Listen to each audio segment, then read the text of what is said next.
I think there's a tremendous opportunity for people that want to be really, really good at death care and take care of people.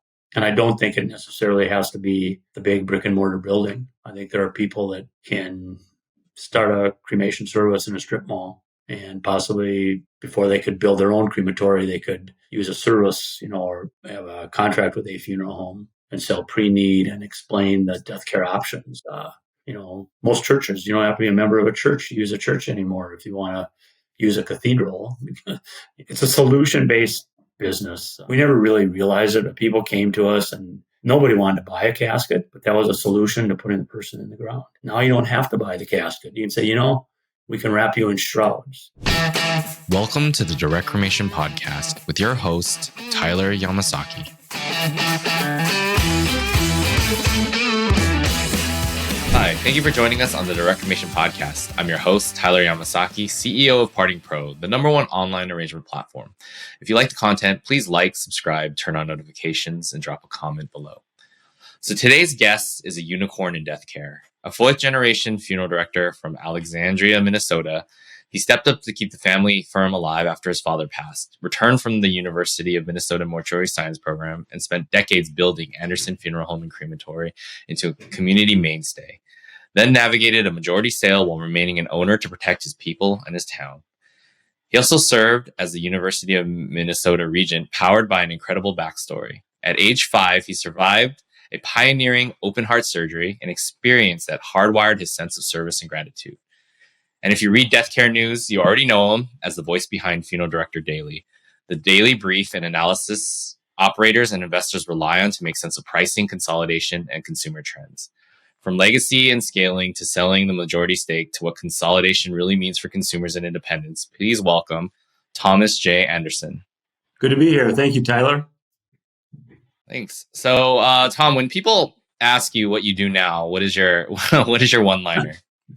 I used to say, I usually say I'm retired, and I write a blog for funeral service, and that doesn't turn people on much. So we just go on to, you play golf? Do you do anything like that? But I've found myself with this daily funeral director daily, and I really enjoy writing. Mm-hmm.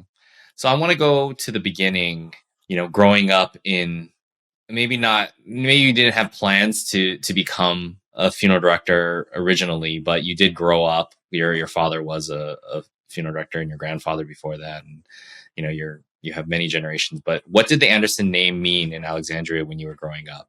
We're immigrants to this country. I consider myself a fourth generation immigrant, and I understand how immigrants need help.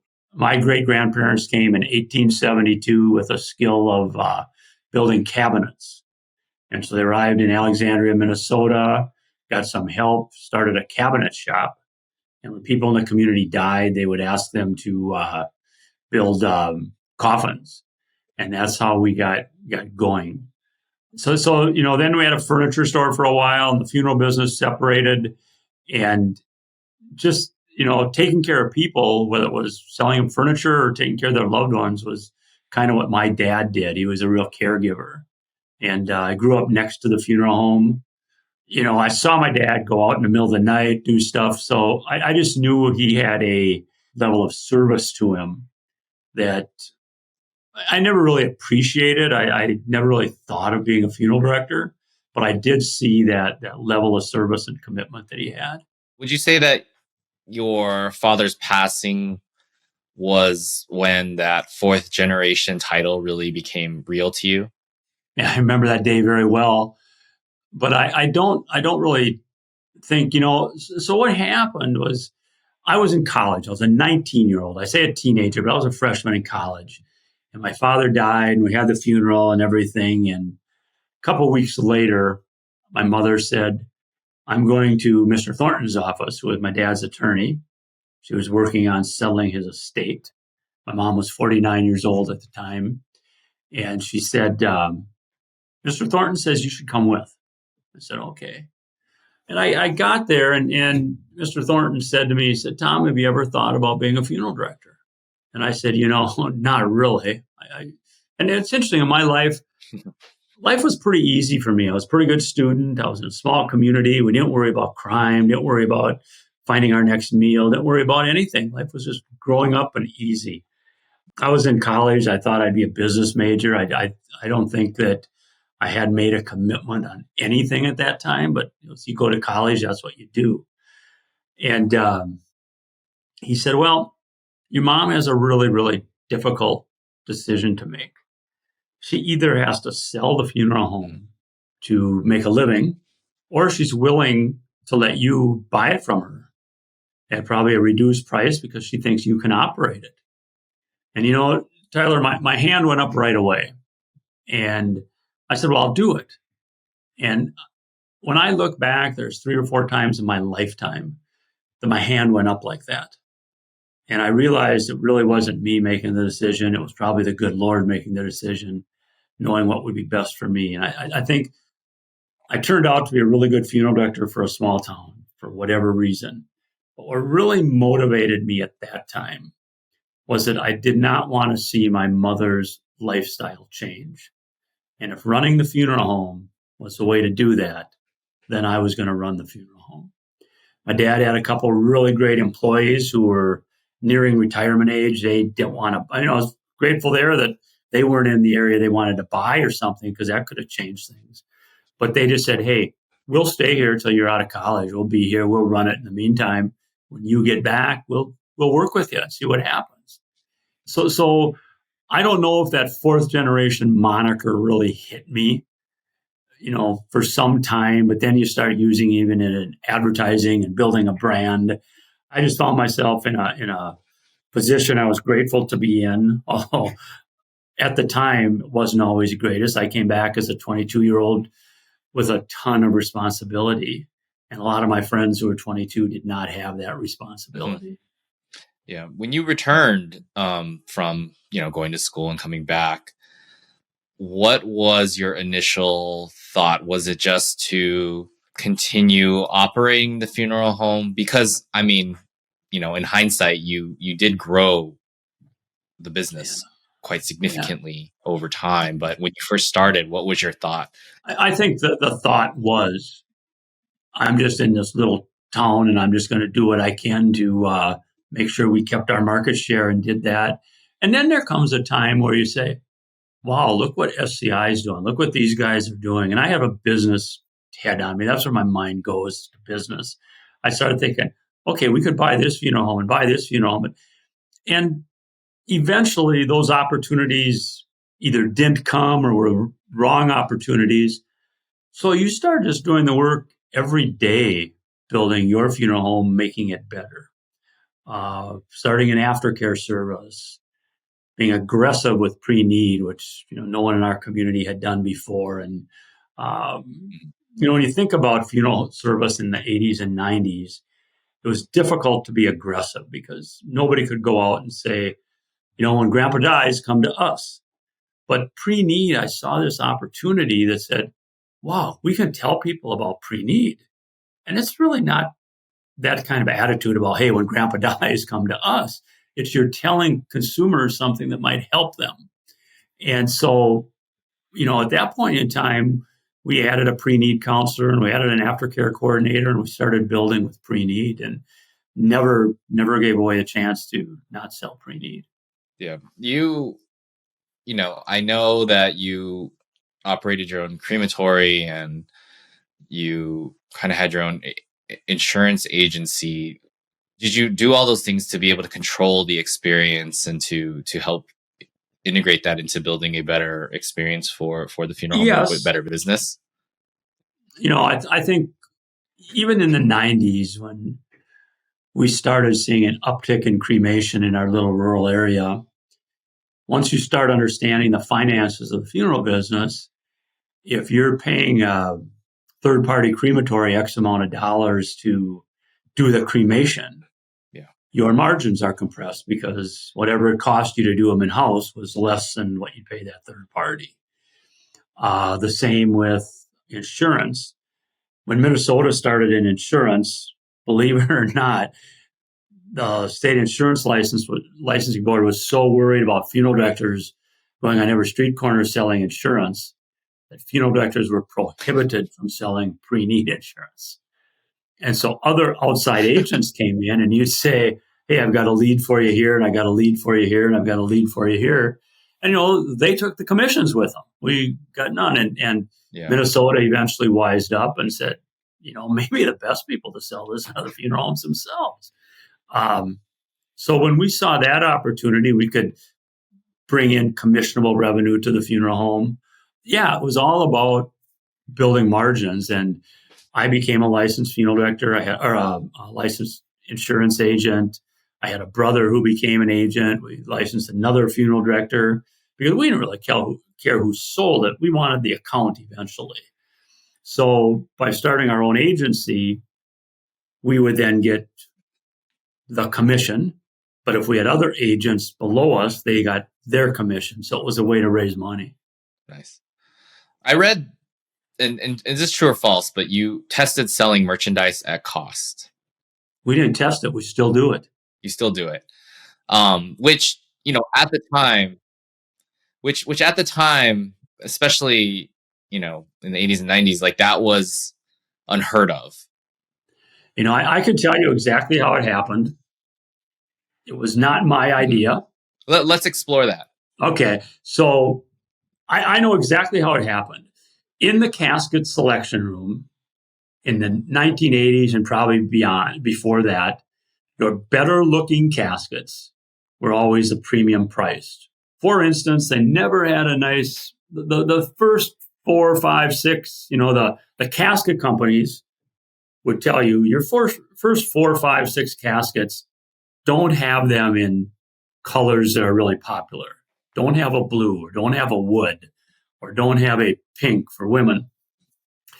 And your lower caskets were, seafoam green and violet and stuff like that.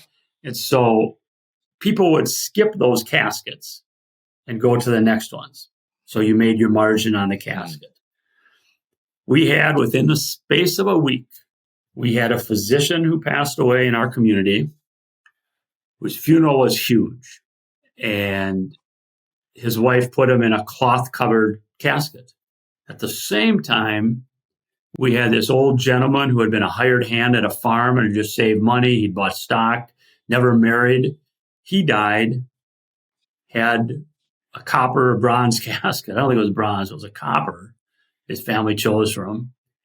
Mm-hmm. The doctor's funeral had incredible amounts of effort for virtually zero margin. This gentleman's funeral had like 8 people there for incredible margins. And I started thinking, it's just not right. I mean, we should make our money when we serve the family, not dependent on that 15 minutes that they're in the casket selection room. So one of my funeral directors said, why don't we sell caskets at cost? Just sell them for what we buy them for. And I said, that's not a bad idea. But then you go through, how do we get the margin? Because we had an average, I kept good data, had average casket prices. I said, how do we raise the margin on that? Well, and what it ended up doing, it was probably the mid-90s, and we went from about $1,600 in service charge overnight to $3,200, and then put all our caskets at cost. We took the casket margin, put it in the services. So when that family called us, we were going to make our margins, and all the caskets were then sold at cost. And it just worked. And nobody ever complained. I was scared stiff, but nobody ever complained. And they used to say, my goodness, that casket's going to cost $1,500. I can buy a refrigerator for $800 with a motor in it that runs for 20 years. I can't see the price is incredible. And it worked. And it ended up being a really good margin saver, because we ended up getting, at that point in time, I was getting about a 2% discount for early payment on caskets, buying from Aurora, Batesville, other local ones.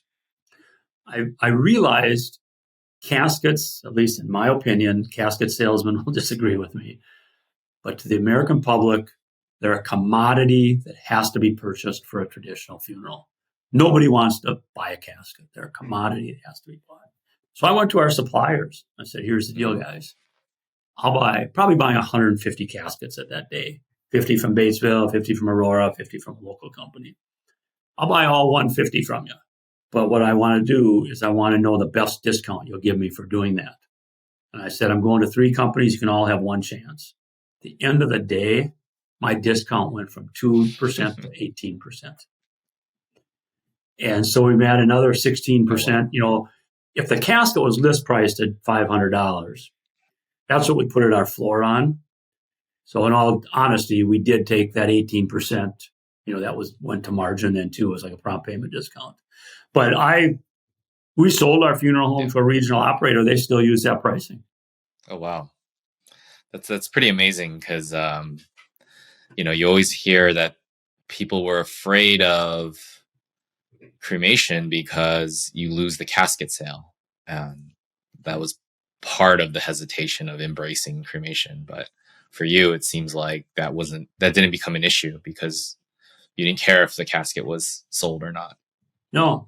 And we took it a step farther with our burial vaults. We handled Wilbert burial vaults, which we thought were great burial vaults. But didn't matter, you know, as you go up in quality, they may be sold for, our wholesale was maybe 500, 600, 800, 1,000. We didn't mark up from that. We marked each one up the same amount, same dollar, raw dollar, whether it's 300 or 270 or whatever. Because I always found that when families made choices in the funeral business, they ended up getting this fatigue of all their choices. And when we got them to the burial vault, we did not want to have to try to sell them to make a certain margin. We wanted to just be able to say, you know what? Yeah. This one right here seals, it's waterproof, it's airtight. You know, boom. This one satisfies the purpose. It's a concrete container. Whichever one I sold, I made the same margin. So many times families would walk out and say, wow, they didn't pressure us at all. You know, so, and that worked too. Yeah, that's amazing. Okay, so you've implemented a few things. You've implemented this pricing. I don't know if I would call it transparency, but you're charging for the value that you're actually providing.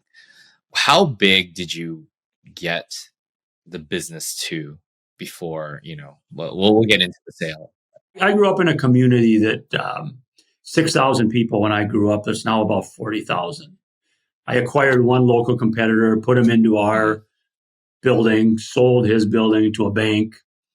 And, you know, that's where our profits really increased because we brought another 100 calls in at that time with virtually zero overhead, except one funeral director. We took one funeral director from that business who was really good and put in our deal.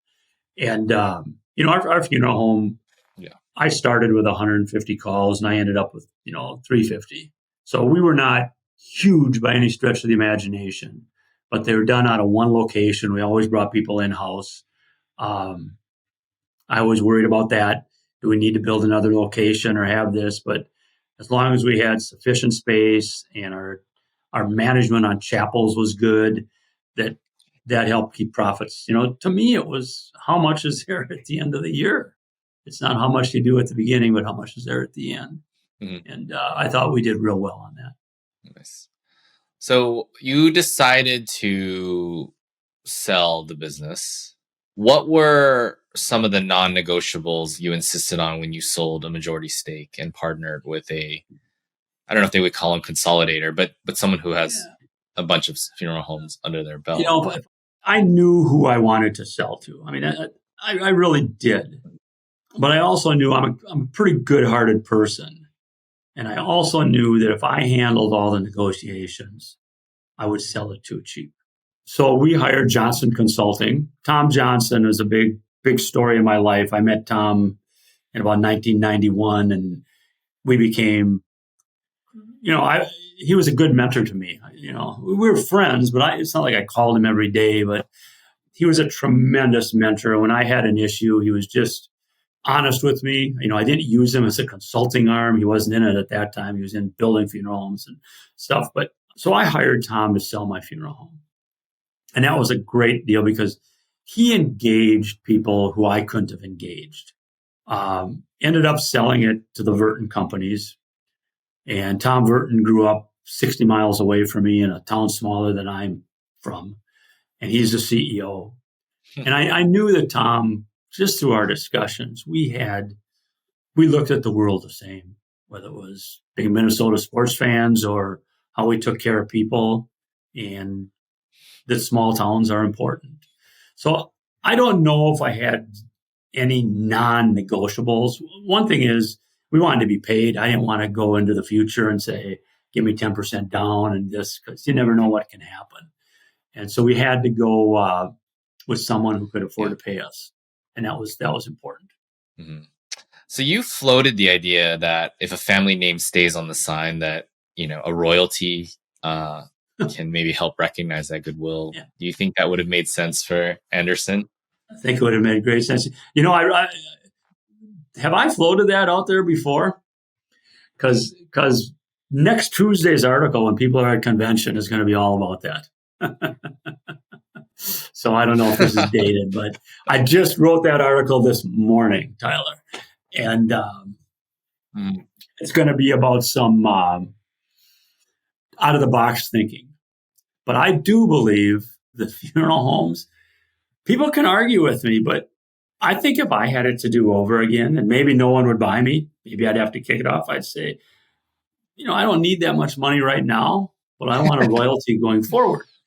And I think it makes sense for people who have built their family name over 100 years to, if the closing of the funeral home is tomorrow, the sale, boom, all of a sudden your brand name, you get nothing for. And because you've got a finite price, getting paid, deferred payments is different than future growth of the business.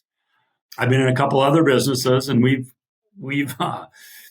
little pizza company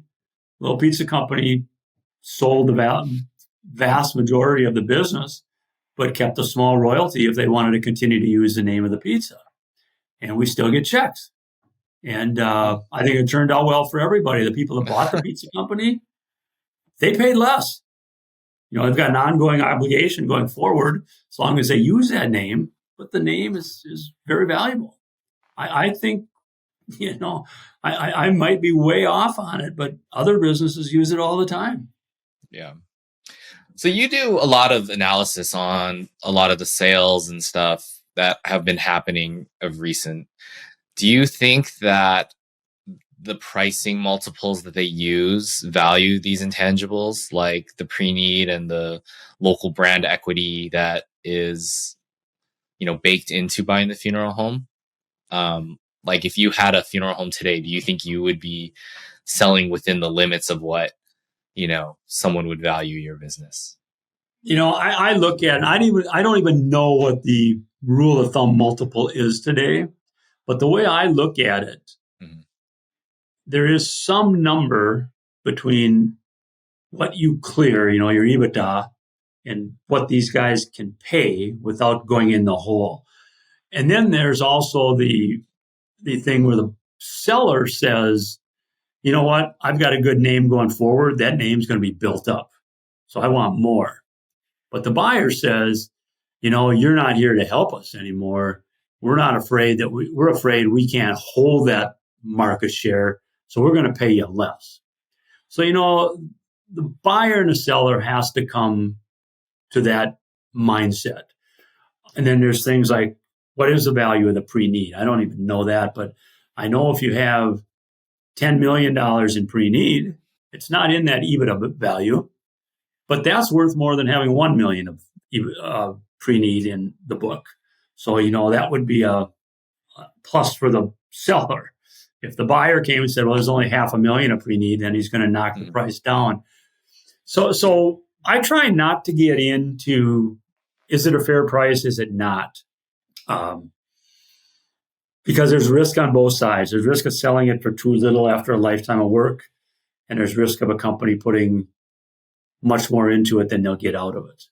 So I don't necessarily know the answer to your question. I think right now there's a lot of people that want to buy funeral homes. So I think if you're a seller, you've got a lot of, arrows in your quiver to work and say, well, here's what I want. Here's what I want. Here's what I want. And at some point, maybe you price out 9 out of 10 buyers and you're left with one. I don't know. But there's also a lot of funeral homes that don't have many arrows in the quiver because of their location or the population leaving that area. So yeah, it goes both ways. It cuts both ways. Yeah. So you did sell it. You sold your business. I don't know if the plan originally was to retire or not, but you then decided to serve as a University of Minnesota Regent after that. What was that experience like, and what did that teach you? It was just a great experience for me. I'm one of 12 people that were selected by the state legislature to govern our state's university.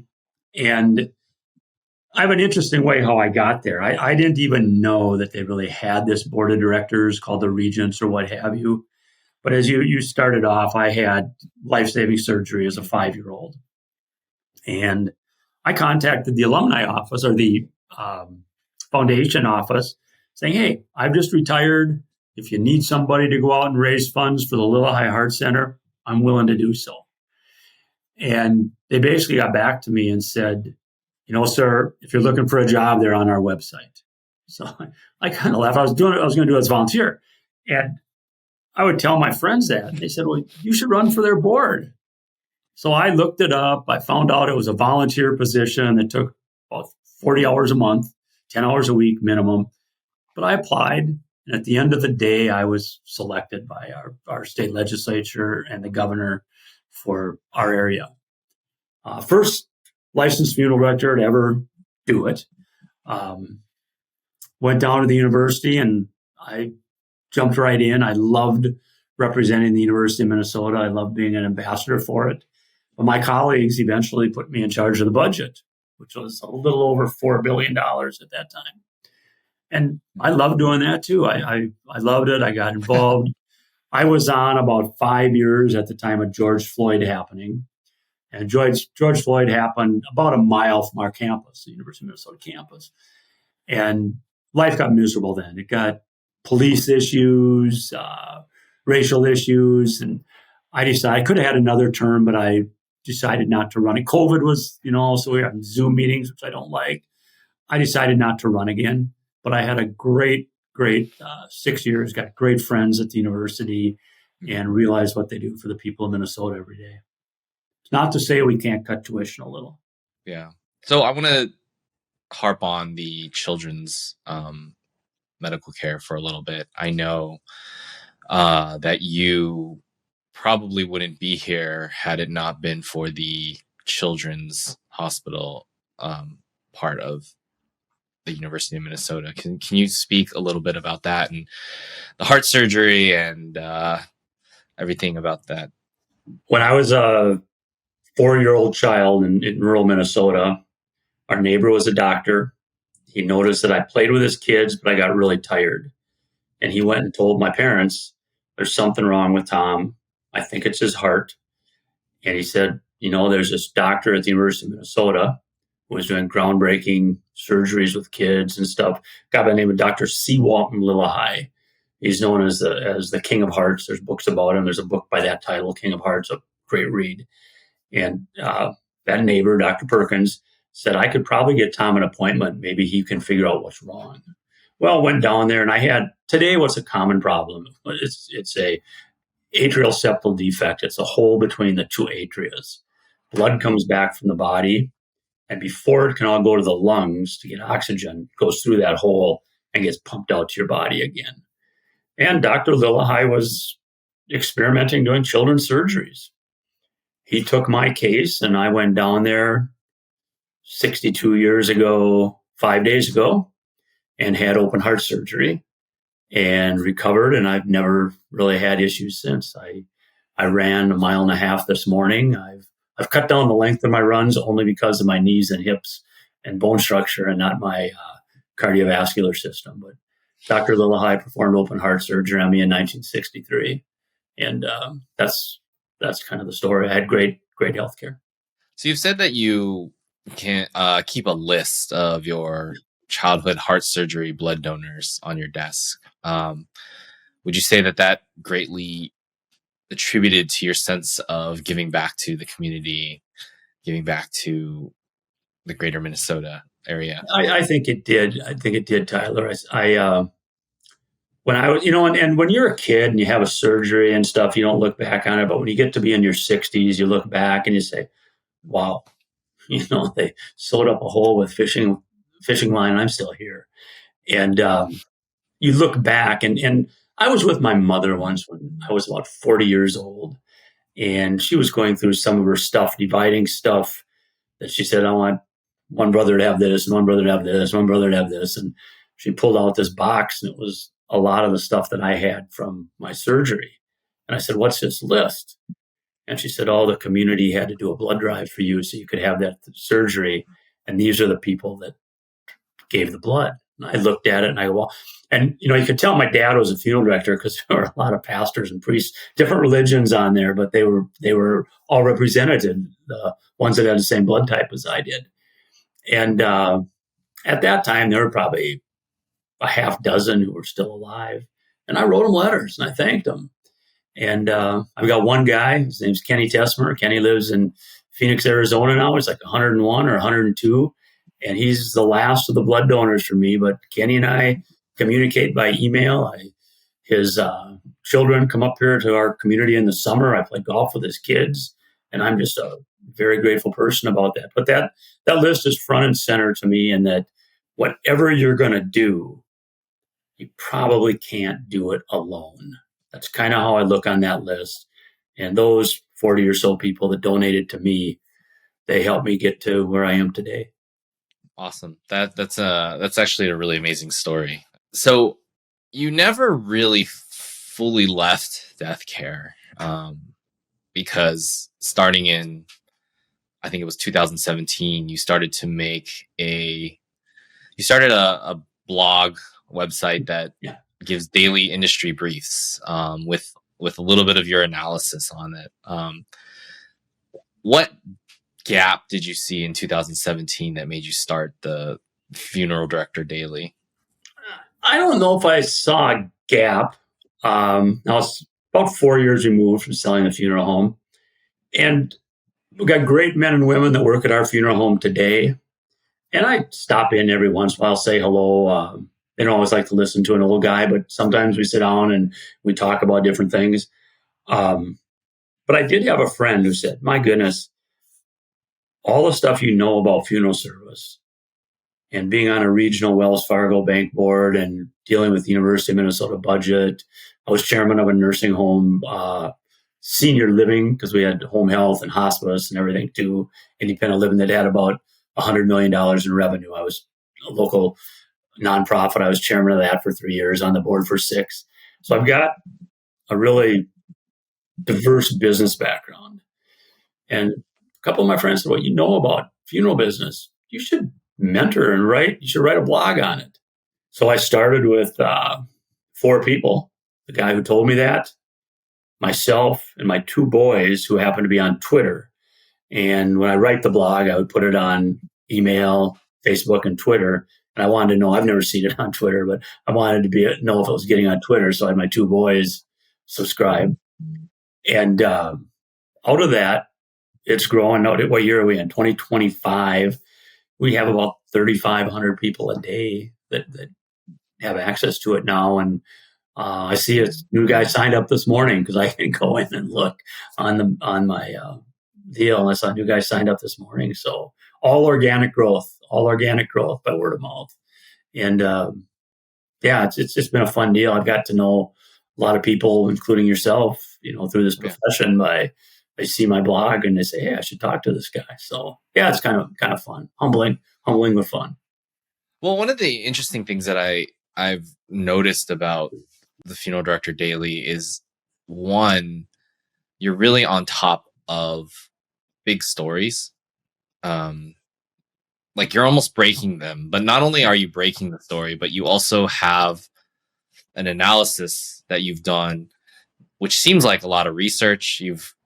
and you do that so quick. So what is your morning workflow? Like, how do you choose the stories and frame your take, and how do you do that so quickly?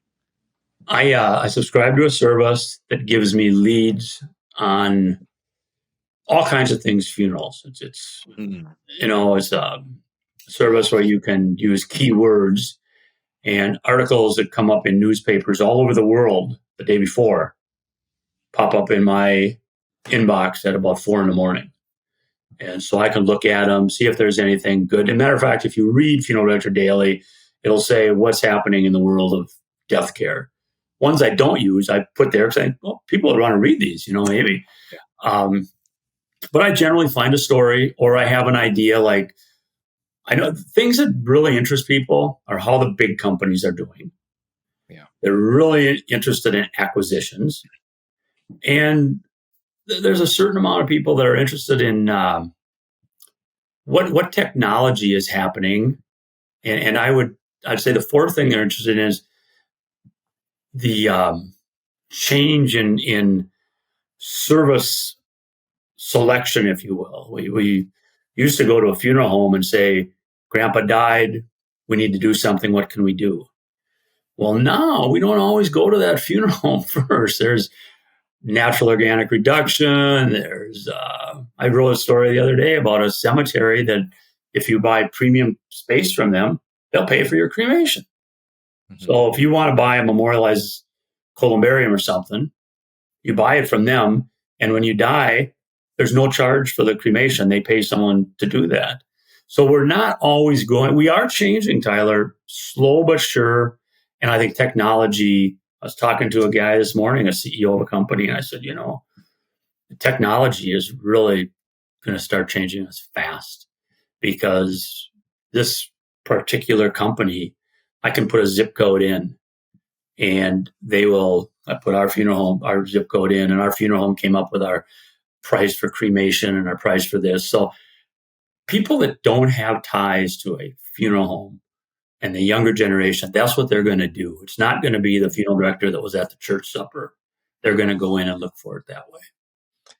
Yeah, I mean, I know with the limited transparency that has been, put out there, pricing is always a big one. You wrote in, the funeral experience, creating value or angst, you coined the term experienced, when you have to basically compare a $15,000 service, and it's later compared to like a, $19.95 or even cheaper basic cremation ad. How do you think firms can design experiences to really beat this trap of comparison on price? I'm a real believer. If we're not in it yet, we will soon be in the next generation, not the baby boomers. I'm a baby boomer and I'm in it. I think we will be in the experienced generation. I came to believe in it watching Shark Tank about 7-8 years ago. Mark Cuban bought this Halloween haunted house type deal. And he made the comment, people want experiences. I can see this thing going, we can recreate this in different towns. And well, I look at that today. Kids go through corn mazes and stuff like that. The funeral process, a family going through a funeral, is an experience. And they will get angst if they pay too much and don't get the proper experience. And I think funeral homes really have to be careful about that. We were always able to put our prices up 3% or 5%, whatever a year, saying, well, what else are they going to do? Well, I think there's a lot of other experiences right now where they might have a better value per dollar than my wife and I went to a church member's funeral last week, a 95-year-old guy. And we both sat there and said, we can't believe there's an urn up there. We can't believe there's an urn, 85 years of this guy's life, he would have been put in a casket and buried. But his family saw no experience in that. There's nothing to be gained. So it's kind of interesting. What would you say the goal of the Funeral Director Daily is? Like when you're writing, what is because you're putting time and work into it. Yeah, I love doing that. What are you trying to do?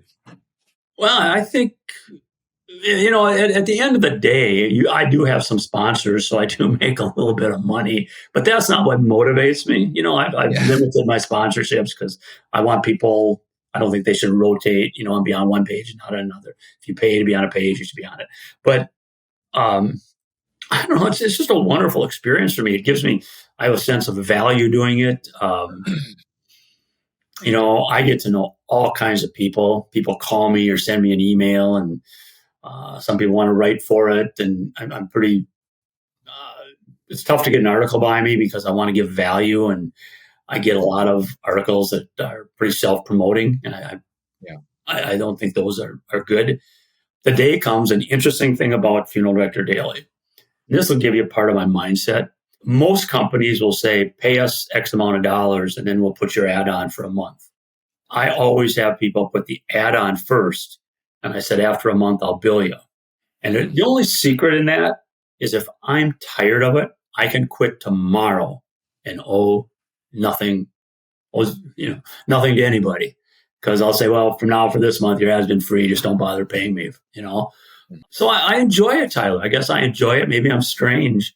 Every once in a while, I get a nice comment, and those are nice, getting a pat on the back. But I do enjoy it.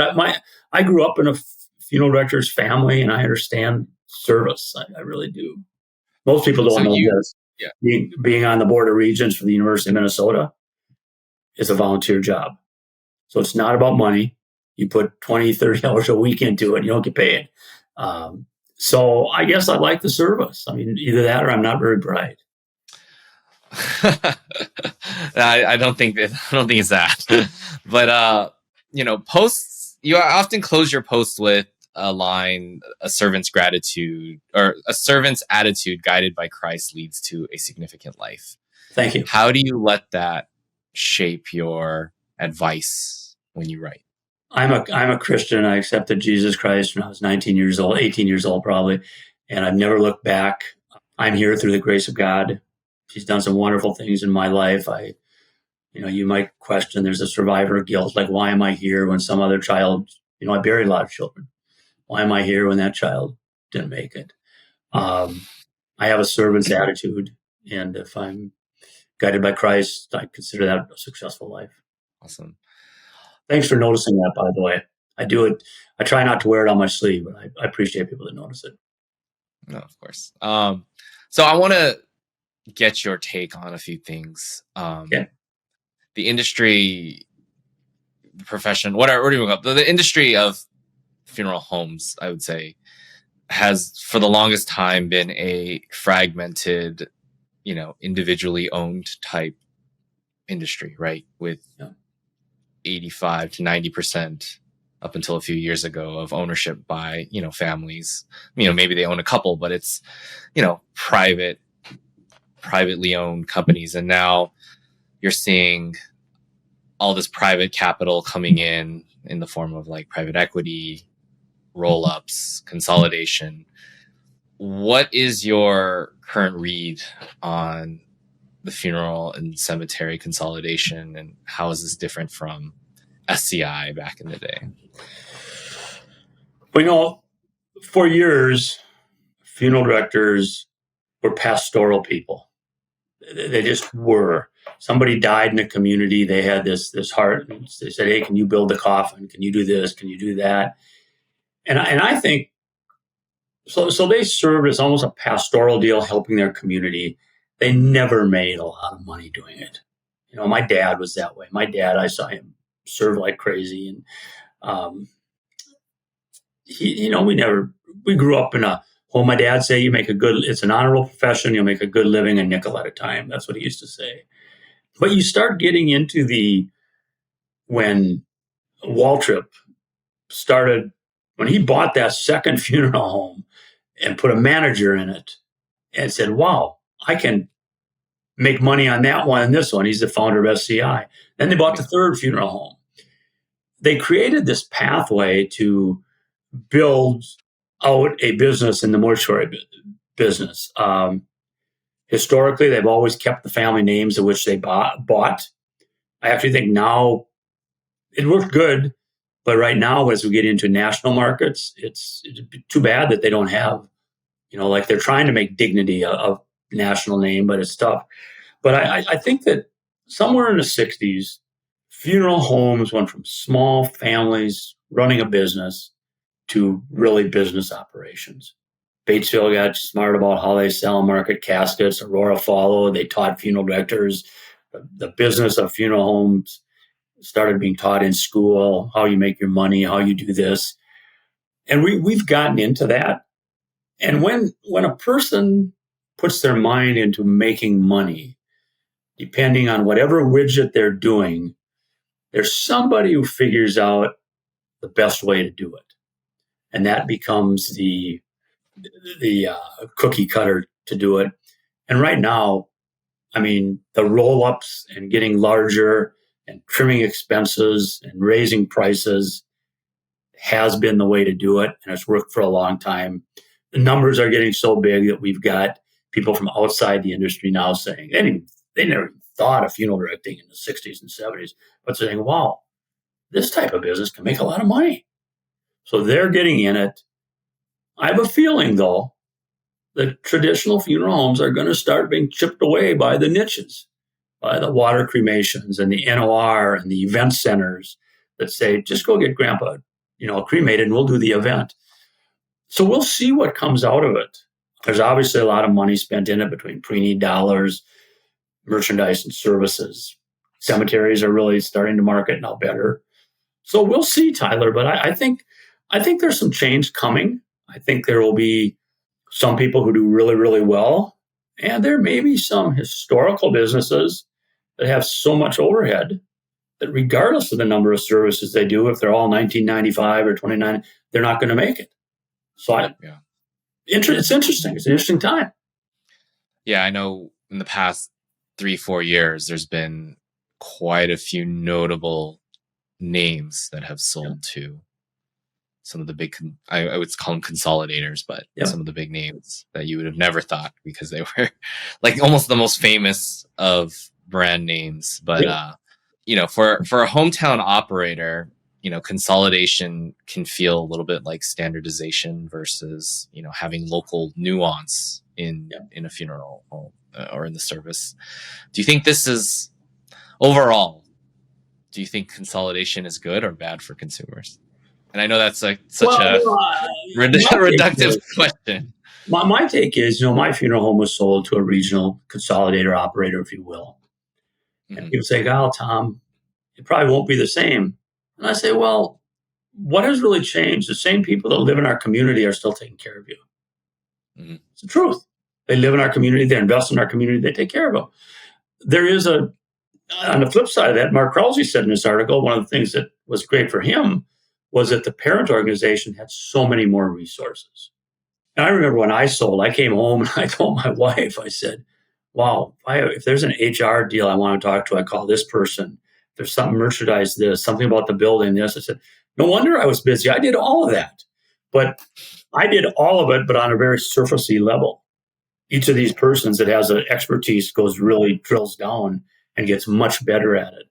So the consolidators, if you will, should be able to run better operations because they've got specialized people to do it. People in communities should understand that it's still their local people taking care of them.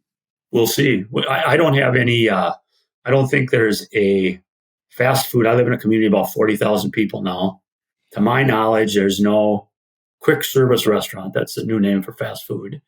That is an original local place. They're all the franchises and stuff like that. So the world does go that way, and we'll see. In my experience talking with many owners, I've had a wide array of responses to owners that have sold, some good, some bad. If you had to write maybe an interview, someone selling their funeral home today, or taking calls from private equity right now, what do you think are some questions that they should maybe ask the buyer first? That's a great question. I think one of the people that we sold to what's called the Verton Company. and they, I don't know how many funeral homes they have, but they have quite a few. And Tom Burton is not much older than me. He started at a small funeral home 60 miles from me. One of the things that I was really concerned with was I didn't want to see my funeral home flipped. I didn't want Consolidator A to come in and boom, go to Consolidator B. So one of my first questions to Mr. Burton was, Tom, how long do you plan to be an owner of this business? And we're over a decade now and he still owns it. I don't see any plan against that. But when your name is on the door, you don't want to be, because I was going to sell to Tom Burton, but then the next sale is out of my control and my name's still on. So one of the first questions I would say are, what are your plans with my funeral home? And plans change. You lose that authority once you give them the keys. But that's one. Another question I had that was very important was, does my staff have a chance to move up in the organization if they wish to? And I'd seen people, funeral home 50 miles away is started as one of the directors there, is now one of the probably assistant CEO. I don't know what his title is, but so I have seen guys stand, and that was important to me. Most of the funeral directors in my community want to stay in my community, but if some does want that upward mobility, I want them to be offered that. But those are two good questions. I mean, it's going to be worth what it's going to be worth, and then you got to figure that out and say, do I sell for that or not? That's the other question. I don't have many regrets. I have boys who are now 31 and 27, sold when they were about 20 and 16. They both helped me out, had dreams and ambitions that didn't include funeral service. I did not want, my wife and I talked about this, I did not want to have a heart attack or something and die and then have them say, I'll do it. And, for family commitment, we wanted to be out of it at that time and let them do their thing. Yeah. So I like your takes on a lot of consumer behavior. And I know you've mentioned NOR, you've mentioned all of that. In your article, Becoming a Direct Cremation Nation, you spotlighted that an increasing number of families are choosing direct cremation with no services. Do you think, the trend says that that's going to go extremely high. That's going to go much higher. Do you think there's anything that we could do or should do to change that or to bring back the value to attended services? It's not all funeral homes' fault either. People change their attitudes on different things. They just do it. We change our music. Nobody's listening to they're doing the Charleston dance from the 1920s anymore. They do something. So things change. I think it's we're in this situation of, we've got these baby boomers who are the generation that's going. They changed a lot of things. They changed having birth at home instead of going to the hospital. They changed it's okay to disagree with your parents when they protested in the 1960s. They changed, for better words, hey, it's okay to smoke dope. They changed a lot of things. And they're also changing, saying, you know what, we don't really want to do what our parents did for death care simply because they did it. So I don't think it's all funeral homes' fault, but I do think there's going to be change. I think I once read a book by a guy named John Naisbitt, and I'd recommend this to anybody, even though it's an old book. He wrote a book called Megatrends, 10 different trends that will change your life, probably written in about 1982 or so. And I read it, and I distinctly remember him saying, we're going to get more and more technology. But in a high-tech world, we also need a high-touch world. And, people still, they can't be anonymous. They've got to give people a hug, and they've got to do this. I think that's still out there, that we need a little of that. But things do change. Things do change. And I think we are becoming a cremation nation. NFDA just came out with a statistic, and we're going to be about 82% in 20 years. And about 13% would be burial and cremation. I thought of that because I thought, well, I'll be in the 13%. But that leaves 5%. And my guess is that 5% is what they're considering to be natural organic reduction, alkaline hydrolysis, some other things. My guess is those new niches will be more than 5%. That's my, I don't know what the cremation and burial will be, but the new niches will be more than 5%. Okay, I want to do a fun little round with you. Call this a speed round. You don't have to give much insight, but if this were a stock, if you could invest in a stock in one of these things, I want to buy, sell, or hold. And I'm going to go through these, and you can give insight, or you don't have to. Okay. But alkaline hydrolysis. Hold. Okay. So you think there's a future here?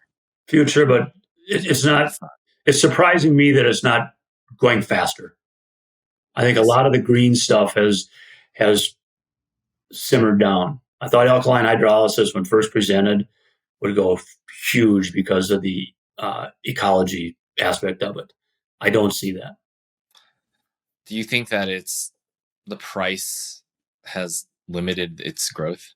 No, I think probably what's limited its growth is there's still probably only a small percentage of the population has heard about it. It's only available in probably 27, 28 states. I don't know. Yeah. It will grow, but it's not the type that's going to return. And there are funeral homes that are doing that almost exclusively that are doing pretty well. I saw GPL the other day when it said the price of embalming. It said, we don't do embalming. It's a funeral home, believe it or not. It says, we don't do embalming. Yeah. So they are alkaline hydrolysis and cremation only. You'll see funeral homes like that. Okay. Composting, NOR, natural organic reduction. Buy. Oh, okay. Go on the website of the people who started it. Katrina Spade. I can't remember the name of the company, but I went on the website and Recompose the name of the company. Read the obituaries. They're just normal people. I didn't think that was, but they're all like normal people. And I had a funeral director who contacted me with Funeral Director Daily, told me that he took a booth at his state's state fair simply to talk about pre-need, alkaline hydrolysis, natural organic reduction, and wanted to know what the consumer was thinking.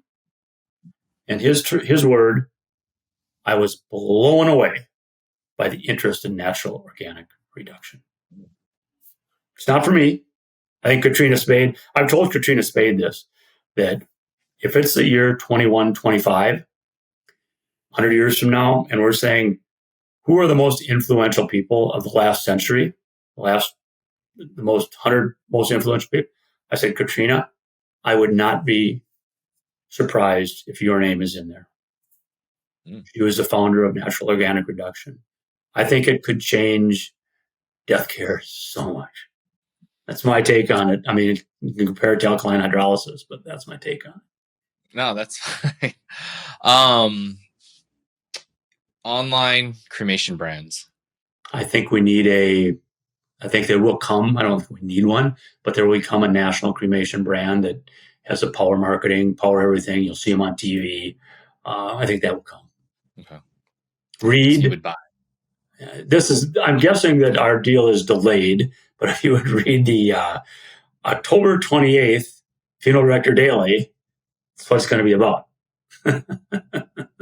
Okay. So you go back in time.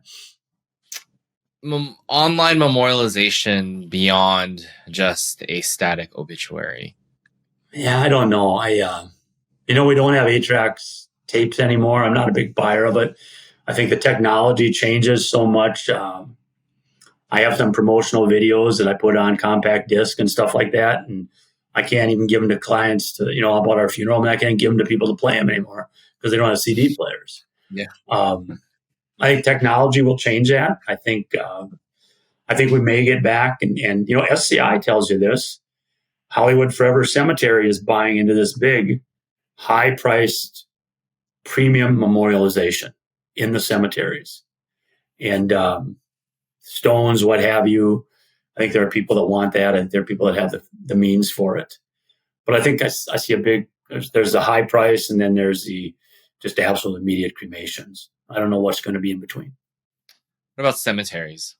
a place of history, a place to find meaning. I've got a little cemetery in my home community my parents are buried in. Actually, I have a 16 piece lot. 15 spaces are taken. There's one space left for my deceased brother's wife. Not room for me, but it goes back 4 generations. It goes back my great-grandparents, my grandparents, my parents, some children in there. My wife and I bought lots, about as close as we could get. But my mother, her birthday will be in 4 days. She's deceased. She'd be 100 this year, believe it or not. I just didn't realize that. But she's deceased, and I'll go out to the cemetery there. In that cemetery, not far from her grave and my dad's grave, there's 2 United States senator, 1 Minnesota governor, Civil War Medal of Honor recipient. Always take time to go to their graves and thank them for their service to our country. And of course, being a funeral director, I can walk through that cemetery and I see names and everyone brings back memories of the funeral or the family or what have you. I think cemeteries will prove to be a historical context not used by as many as it should be. We'll have too many of the scatterings and things like that there's no place to remember these people. In a world where technology is changing, would you invest in the growth of cemeteries from here on out? I think there's a market for. I think there's a real market for them. I think people are. I used to tell people when they had cremations, one of the first things I'd say, "Where are you going to memorialize Grandpa?" And they would say, "Well, we're just going to take him. He loved Waikiki Beach. We're going to take his ashes to Waikiki Beach and go out one night and just spread them out there." I said, "Okay, I get that. If it makes you feel good, that's great. Where will you go 3 years from now on Father's Day or 3 years from now on Memorial Day to pay your respects?" And I said, "Wow, that's a good question." I said, "Well, you're in Minnesota. You're not going to fly to Waikiki Beach." And my father's been gone 49 years. And I go to his cemetery spot every Memorial Day, every one of his birthdays, every one of Father's Day, and reminisce. I went and talked to him when we sold our funeral home. I said, "Dad, strike me with lightning if this isn't the right thing to do." But I think people will regret not having places, I tell them. I used to tell people, go buy a little grave lot, doesn't cost much, put them in the ground, take half of them to Waikiki if you want to, but remember some of them. So I think cemeteries, I think they're going to make a comeback. I might be out in, it probably won't be these little church cemeteries that have no one to take care of them, but I think there is a place for cemeteries. Interesting. Okay. So you've, been in and around death care for a while. With the majority of grads now being women, do you think that will change death care in any way, or do you think it'll feel different? I think it will, and I sometimes think of this over my 33 years as a funeral home operator. I mentored 4 wannabe funeral directors, college kids or high school kids that said, one was a nurse, registered nurse, and said, I've thought about going into the funeral business. And I told them what we ended up doing. Why don't you come in every Friday? I'll pay you. Come in every Friday. If you can get Friday off from your other job, you can work with us at funerals. You can work around the funeral home. I'll pay you. All 4 of those were females. Mm-hmm.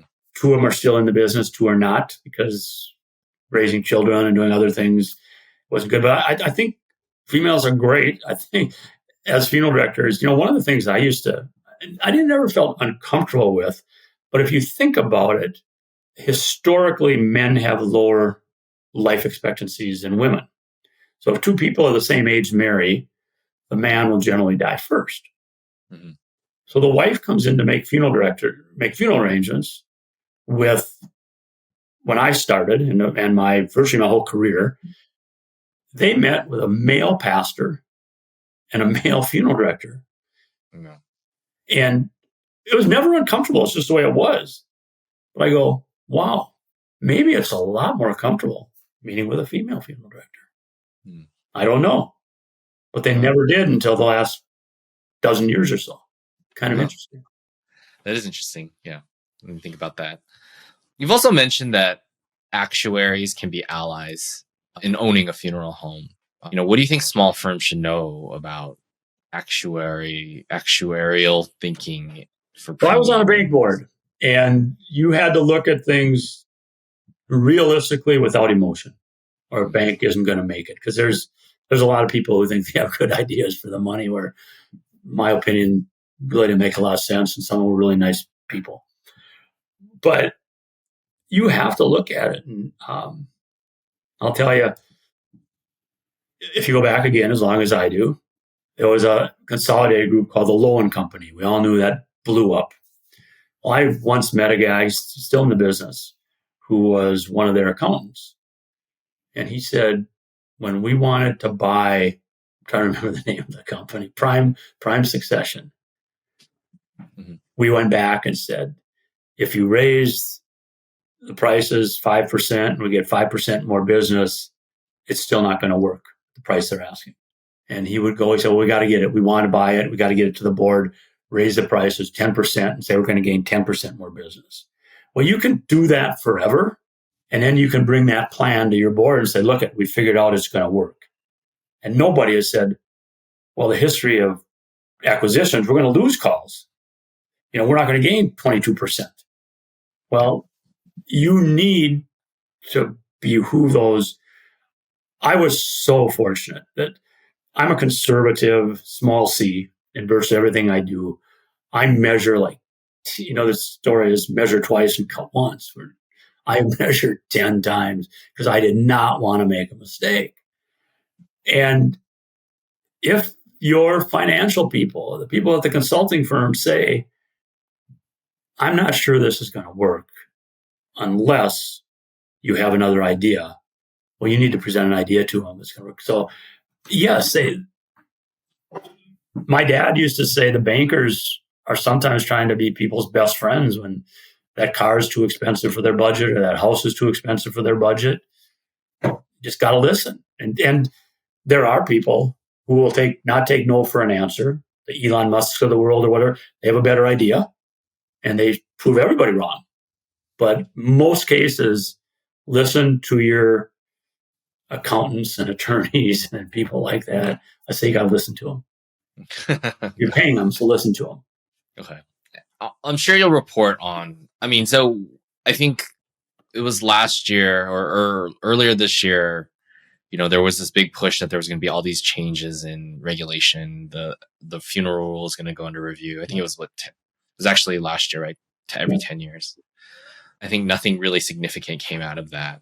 So I know online transparency always becomes this hot button topic. Do you think that if online pricing transparency becomes mandatory under federal rules, do you think that will change death care at all? Yeah, I think you're smart to put your prices on there. I think though, and I've told FTC general counsel, and I've told other people this, I think the FTC is going about it way wrong with this 32-page deal that says, this is what embalming costs if you do this and this. I think it should be a process that there are 3 decisions you make: disposition, service, and memorialization. And explain disposition. Do you choose burial, or, burial without embalming, cremation, alkaline hydrolysis? And then there should be, that can be priced, the memorialization.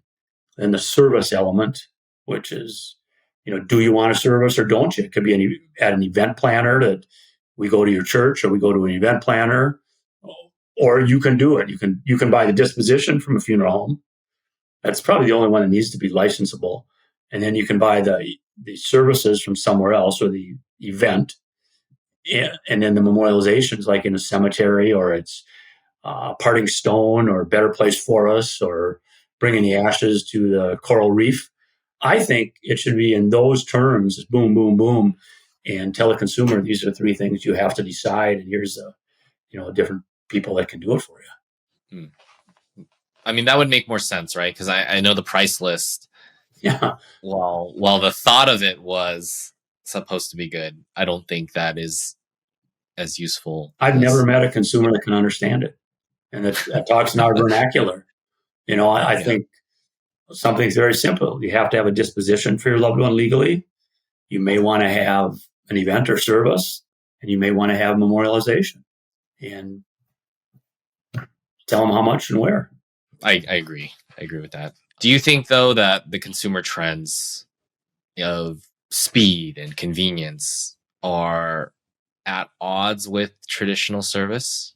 I do, and I think they're not healthy. I mean, if you're asking me that, I don't think they're healthy when we live in a world that has, I learned this on the board at the university, we have a lot of mental health issues. All kinds of things can cause mental health issues. I think sometimes, going through the Depression or World War II was tough, but people say, well, we just got to keep moving. And I understand that some people can't. I get that. But I don't think denying a death is good for your mental health either. And saying, oh, grandpa died and let's just have the crematory come and get him and we'll pick up his ashes in 2 weeks. I don't think that's healthy either. Every person's different. There's probably an average happy medium in there that most people can suffice with. I think the depends when the person dies too. This 95-year-old funeral I went to the other day, 20 years ago, I don't think that would have been good enough for his family. I think they would have wanted to see him in a casket and all that, but they lived with him, saw him become weak, and it was over. I worry, and that comes hand in hand with we've got less church membership, less people believing in an afterlife, So, but I don't think rushing is good for mental health. Well, here's a question then. Where does the role of the funeral service and the funeral professionals' irreplaceable expertise, shine in the next decade? Or do you think it's not going to be as much in their control as it is going to be consumer driven? I don't think it will be as much in their control. I think the funeral homes or funeral practitioners or death care practitioners, cremation practitioners, whatever we want to call them, that can be the person or the place where people go to for solutions is going to be the answer. Maybe it's something called the death experience or, whatever. And somebody dies, you go see them and say, okay, grandpa died. He's up at the hospital. What do we do? Because we don't care to see him. We like this alkaline hydrolysis. That's what he always wanted. And then we want to our deal is to rent a suite at a baseball game and invite his 20th best friends and watch the Yankees play. I think this death care solution guy that has those answers and can be that place where they go, probably do it extensively ahead of time with pre-arrangements. There'll be a place for that guy. Which will be extremely... It's going to change. I wouldn't say hard, but for a small town funeral home, for example, to be able to have those types of tools in their belt will be hard, right? I don't necessarily think so. I mean, the internet's type right on here. I mean, I think you can say, give me a day and I'll figure that out for you. I think wedding planners do it in small towns. I don't want to put us on the same deal, but they say, I want a venue by a lake and I want this and I want this. And I need a hotel for 100 guests to stay in that night. I think funerals are going to be individual. The guy that builds the big brick funeral home and just says funerals and hangs out a shingle, well, the NFPA says he's going to get 13% of the market. I don't know if he'll be able to pay for it with 13% of the market. I see. So that makes sense. I think there's a fast growing niche that does want immediate cremation and then celebrate after the cremation. Where, so they buy the event and the memorialization and they pay as little as they can for the disposition. I think there's a number of those people out there. Do you think that is an opportunity for death care to step in, or do you think that is kind of outside of the profession? I think there's a tremendous opportunity for people that want to be really, really good at death care and take care of people. And I don't think it necessarily has to be the big brick and mortar building. I think there are people that can start a cremation service in a strip mall And possibly before they could build their own crematory, they could use a service, or have a contract with a funeral home and sell pre-need and explain the death care options. Most churches, you don't have to be a member of a church to use a church anymore if you want to use a cathedral. It's a solution-based business. We never really realized it, but people came to us and nobody wanted to buy a casket, but that was a solution to putting the person in the ground. Now you don't have to buy the casket. You can say, we can wrap you in shrouds. I just read an article. It's in wherever Montreal is, Quebec, I suppose. They don't allow non-casketed burials. And there's getting to be a Muslim population there that would like to just wrap bodies in sheets. And so it's going to be a provincial, legislative decision on that. And they're saying we don't need that casket. I used to always think caskets were a commodity. Still do. So I guess I normally ask this question. I know you've talked about trends and stuff, and you talk about this a lot on your blog as well.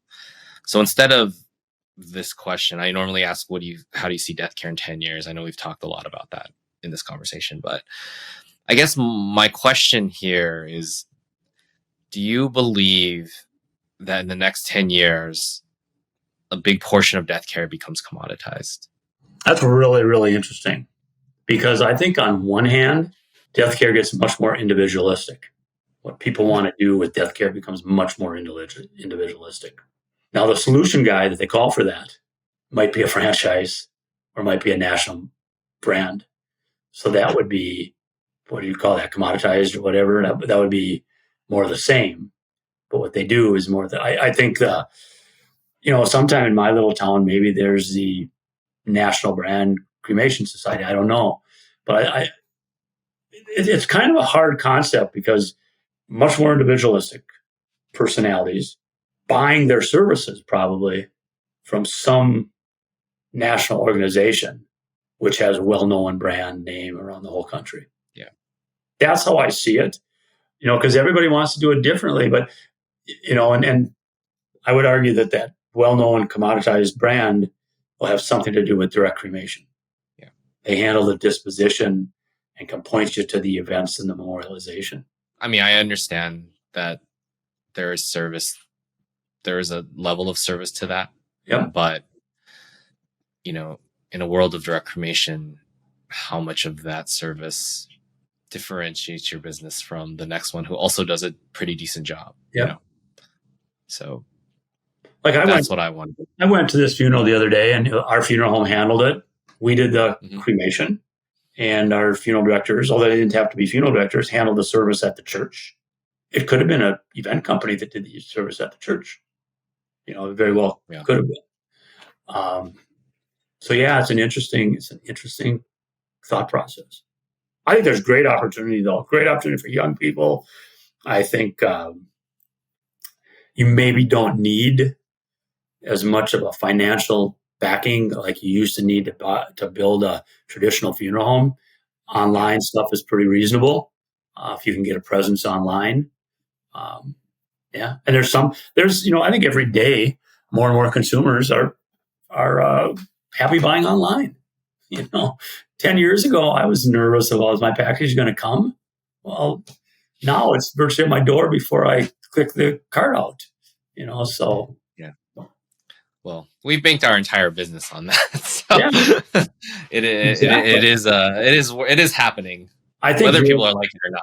Yeah. You're in the growth end of the business, and I think the online people, there will be more and more and more and more. Yeah. Okay. Well, I want to thank you, Tom. Thank you. I think this was a good conversation. You've, in and out of funeral service, you've seen it from a million different angles. Even in your writing, you can see, your analysis is really what made me wanted to talk to you, because, it's not just here's what's happened. You have a deep analysis with the nuance of understanding from both the death care plus the business side, which is extremely interesting to me, at least. So, why don't you tell everyone, where they can find you? Well, they can find, I'd love them to have subscribed to funeraldirectordaily.com, just like it sounds. Go there, you can get on my email, and 5 days a week you'll have one short article, one 3-minute, 4-minute article in your mailbox. That my hope is that it helps you understand and build the business better. And if nothing, it gives you a chance for a piece of thought and say, that I don't want to do that, but that's not a bad idea, or that's a really bad idea. But if I think even ideas you reject make you better business people. So I throw stuff out there. I'm not dying for clients or dying for subscribers, but I like to think I can help. And when I don't anymore, I'll just hang it up. Yeah. Well, I definitely really appreciate what you do and what you put out there. So thank you. Cool. Anything else you want to tell the people? No, I would, of course, this will be taped, so I'd like to wish your Dodgers well, but one game apiece now in the World Series. You probably can edit that if you don't want the date to know it. But that's what I'll do tonight. I'll be watching the game, and life is good. I'm just a grateful human being, and I love taking care of people as a funeral director. I love doing it. Awesome. Well, thank you, Tom. It was a pleasure. For the Direct Cremation Podcast, I'm Tyler Yamasaki, and we'll catch you guys next time. Bye-bye. Thank you so much for listening. If you've enjoyed this episode, please leave us a review on Spotify or Apple Podcasts. If you ever want to know more, please find us at directcremation.com.